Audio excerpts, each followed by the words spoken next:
Hi friends, आप सबको शालू का नमस्कार। कल मैंने आपको बताया था कि मैं हॉस्पिटल में एडमिट हो गई थी। डॉक्टर्स वगैरह सब आ गए थे और लास्ट मोमेंट था कि अभी डिलीवरी का।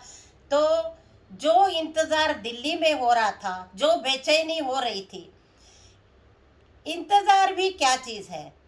इंतज़ार में बहुत ज़्यादा गुस्सा भी आता है। इंतज़ार थोड़ी देर के लिए बहुत अच्छा भी लगता है। इंतज़ार में बेचैनी भी होती है और कहते हैं कि इंतज़ार में बहुत गुस्सा भी आता है। लेकिन इंतज़ार का फल मीठा भी होता है। तो देखिए इंतज़ार कितना मतलब तरह का है और कितना इंसान कहाँ तक पहुँच जाता है उसमें। तो ऐसे ही इंतज़ार वो कर रहे थे और उस इंतज़ार में उनको जो बेचैनी हो रही थी, जो गुस्सा आ रहा था, जो तड़प रहे थे, वो उन्होंने इस लेटर में लिखा है। ये लेटर वैसे तो मैं कई बार पढ़ चुकी हूँ, लेकिन मैं चाहती हूँ, बहुत अच्छा लेटर था कि उनकी जो फीलिंग्स है वो सब उन्होंने इसमें बताई है। तो मैं थोड़ा सा आपको पढ़ के दिखाती हूँ। तो मैं चश्मा लगा रही हूँ फिर से। अ, आज 31/5 यहाँ के डॉक्टर सफदरजंग अस्पताल में 13/5 डेट मिली थी। 2-3 दिन का फर्क होने दो। ये कितना दिन हो गया? पूरे 16 दिन। अरे बाप रे, कहीं जरूर शालू गलती गिनती की होगी। जून 29 की शादी, गोकाक, खानापुर, बेंगलोर, नंदी बैट और दिल्ली 15 अगस्त। नहीं नहीं, शालू गलत नहीं गिन सकती। ठीक है, सही गिनती है। तो सिर्फ मेरे सामने शालू एक ही सवाल खड़ा है। कैसे रात हो गई शालू? 7:15 बजे उठ के हाथ में बांसुरी लेके मैं ऊपर जाना चाहा। वहाँ भी मुझे शायद यही सवाल सता रहा था। एक चक्कर काट के करीब 9:30 बजे घर वापस लौटा, नहाया, सारा खाने को बैठ गए। फिर सबके सामने वही क्वेश्चन। सारी बातें करते करते खाना खाने लगे। देखेंगे, अगर कल इतवार संडे को भी कुछ नहीं आने से हम ही कुछ करेंगे। सारे बिस्तर पर चले गए। मैं भी ऊपर चला गया। हमारा पुराना जगह। पता नहीं शालू क्या क्या सोच रहा था। कितना समय बीत गया। बिल्कुल सब जगह बिल्कुल शांत वातावरण था, लेकिन मेरे दिल में शालू क्या हो रहा था? कैसे लिखूं? किस शब्द से लिखूं? ऐसे ही आंखें खुल के ऊपर देख रहा था। 3/4 चंद्रमा दिखाई दे रहा था। 4 दिन से 25 को पूर्णिमा थी। 4 दिन से घटता जा रहा था, चांद घटता जा रहा था। वैसे दिन दिन को मेरा दिल घटता जा रहा था। जैसे चांद की तरह इनका दिल भी घटता जा रहा था। 11/5 होगा। खटखट आवाज़ आ गई। मैं एकदम भागते भागते आया।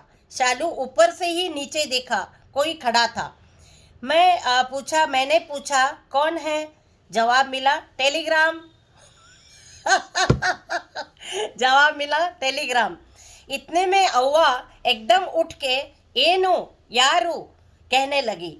मैं एकदम चिल्ला उठा। तार! ऊपर से नीचे शालू छलांग मारने को जी चाहा। मुझे याद भी नहीं है कैसे उतर आया, क्योंकि वो छत पे सोने जाते थे। उतर आया। दरवाज़ा मैंने खोल दिया। हाथों में तार लिया। दिल शालू धक धक कर रहा था, मन तड़प रहा था, हाथ कांप रहे थे। जिस तार पाने के लिए इतना दिन तक हाथ तरस रहे थे, अब वही हाथ, वही तार जरूर पाकर कांप रहे थे। एक एक क्षण मन कुछ कुछ सोच रहा था। तार खोलूं न खोलूं? अन्ना खोलने दो, मुझे हिम्मत नहीं हो रहा है। अन्ना, मुझे खोलने की हिम्मत नहीं हो रही है, आप ही खोल दो। तो नाम से तो भीमराव, लेकिन क्या? अन्ना सही कहने के लिए कहा। पेन सही करने के लिए, सिग्नेचर करने के लिए पेन ढूंढ रहा था। हिम्मत से तार खोल दिया। शालू अंदर अक्षरों में, आंखों ने आक्रमण किए। शालन डिलीवर्ड बॉय शालन डिलीवर्ड बॉय बोथ वेल। शालू, अव्वा बाजू में खड़ी थी। अव्वा के दिल में क्या हो रहा था कौन जाने। अन्ना पेन के साथ साथ बाहर आया। कस्तूरी भी खड़ी है। हमारे शोरगुल में घर की मालकिन भी ऊपर से चारपाई के ऊपर बैठी है। सारे मेरी तरफ ही देख रहे हैं। क्या खबर सुनाएगा। मैं अव्वा के चरण के ऊपर पड़ते हुए कहा, हुडुग हुट्टेती, हुडुग मतलब लड़का हो गया है। इब्बरू चलो अदार, दोनों ही बहुत अच्छे हैं। सुनते ही अव्वा इतनी हर्षित, इतनी संतोष हुई। तुम ही अंदाज़ा करो। बाद में मेरे हाथ से टेलीग्राम लेकर अन्ना के हाथ में अव्वा ने दे दी और चंदंग ओदू मतलब वो कह रही है अच्छे से पढ़ो। मैंने कहा लड़का, मुझे कॉन्ग्रेचुलेशन बोल के शालू को भी लिखना। मैंने हाँ कहा।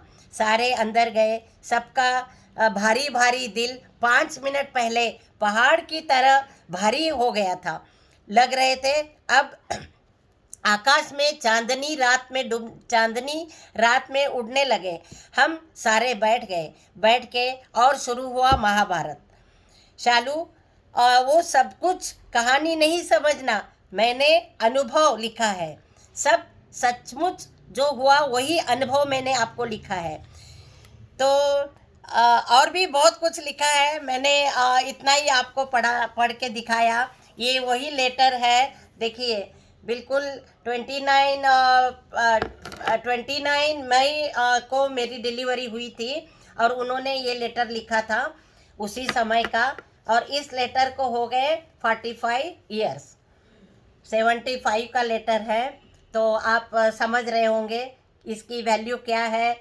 और ये देखिए ना कितनी पुरानी यादें और कितना अच्छा लगता है। मैंने इस लेटर को कम से कम 100 बार पढ़ लिया होगा, लेकिन फिर मैंने सोचा आज मैं आपके सामने पढ़ के दिखाऊं। तो बेचैनी भी क्या होती है। तो आपने देखा मेरे को एक सुंदर सा पुत्र प्राप्त हुआ था और टेलीग्राम दिल्ली चला गया। उन लोगों का इंतज़ार भी ख़त्म हो गया। और आगे फिर मैं आपको कल मिलूँगी। तब तक के लिए नमस्कार और धन्यवाद।